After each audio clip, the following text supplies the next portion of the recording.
With that, I yield to the ranking member, Mr. Raskin. Thank you, Mr. Chairman. I get complaints all the time from constituents about the Medicare Advantage plans and what's taking place in there. So that might be worthy of a hearing of our own, Mr. Chairman, and the fraud that's taking place there.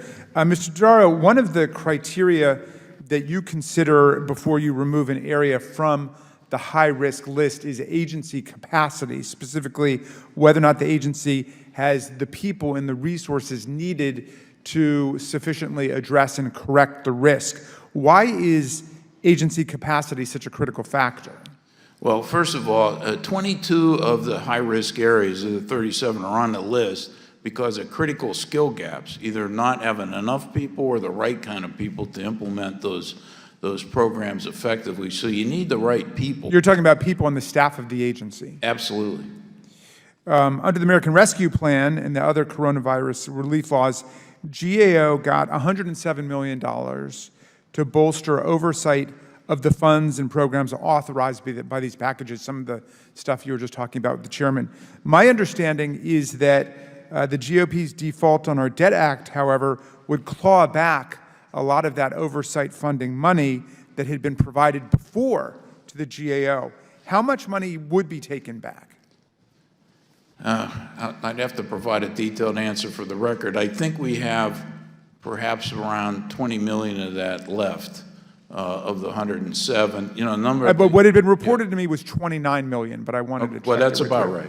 Okay. That's right. Now that's money that you intended to use on essential oversight of COVID-19 relief, including examining the content and management of the Strategic National Stockpile, evaluating agency IT preparedness and response during COVID-19, assessing airline service disruptions and their causes, and investigating significantly worker health and safety conditions in the meat and poultry processing industry. This funding will help us understand what happened during COVID and how to better prepare for future emergencies.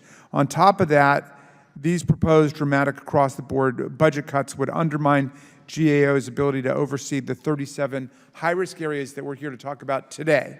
So last month, you testified before the Committee on Appropriations and stated that, quote, Congress is basically out-resourced against the executive branch. And unless you have strong oversight and a strong GAO, it's hard to provide effective oversight. At that same hearing, you described the severe challenges that you experienced after the last drastic budget cuts took place under the 2011 Budget Control Act. So how would these new budget cuts affect GAO's ability to conduct the oversight that we're all counting on? Yeah.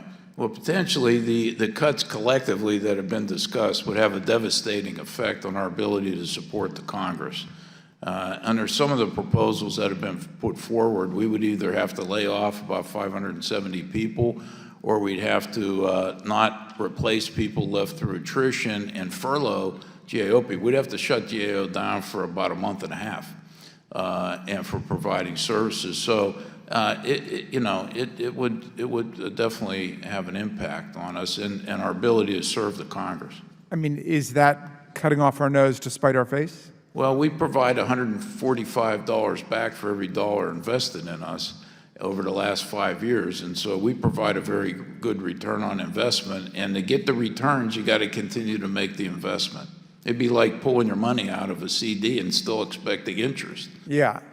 So I just want to get our colleagues to focus on this point. Like, there's the level of rhetoric at which a lot of politics in Washington takes place, and then there's the level of real investment in work to make things happen. And this reckless default on our Debt Act would gut funding, not just for veterans and housing and nutrition and climate work and so on, but for important oversight work which saves billions of dollars to our people and make sure that the government is working for our people. And that's just unacceptable, and it's not going to be productive. So if our colleagues really want to make government more effective and more efficient, if they really want to improve the programs and the services that we provide to our constituents, let's not undermine key oversight entities like the GAO that provide accountability and transparency to Congress and to the American people. That really is cutting off our nose to spite our face. Thank you, Mr. Chairman. I yield back.